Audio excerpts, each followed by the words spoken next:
You could say her inbox is full. You could.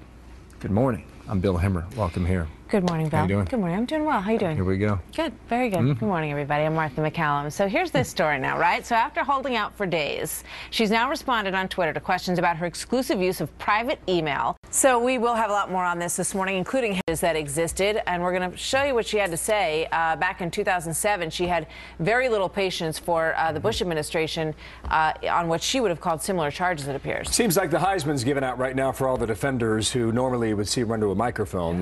Many of them they're staying away, and the White House isn't necessarily defending her at the moment either. So it must come from her to clarify this, and we'll see what she does next.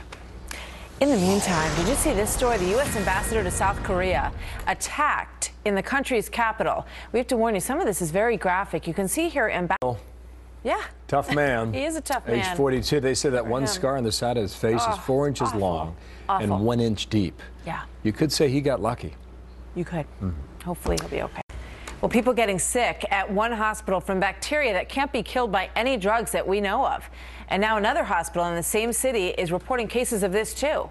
Also, back here, there's high drama at the nation's highest court. So Hillary Clinton now announcing that she's asked the State Department to release her emails publicly.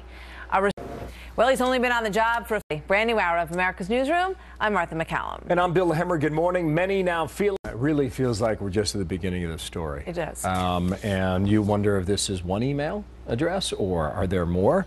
In all likelihood, I mean, over a period of time, you have more than one email. And how many were tied to that server?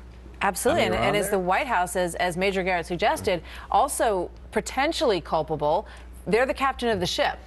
So everybody who works in that cabinet has to respond and has to behave in a way that is in keeping with the standards and that they impose. If they didn't, why didn't they follow through with it and find out what was going on? Interesting point, yeah, that Garrett just made there along with Ed Henry at the White House. That briefing was hot yesterday. There will be no briefing today because it's snowing in Washington, D.C. So we'll see how much this story advances. But one tweet sent around midnight last night is not going to do the job. A lot of people very good. That's how you feel at home across the country. I thought what General Jack Keane said last hour was phenomenal. I mean, when you think about this Iranian commander who's battling ISIS forces in Iraq, and he's been where? He's been in Lebanon, right? And he's been in Syria, right? And he's had a role in Yemen, yeah. And on and on. As we say, you know, when we talk about boots on the ground, it's quite clear that Iran has had boots on the ground for some time in all of these venues, and that he's the person who's been pulling the punches behind it. We're at 10 minutes past the hour now.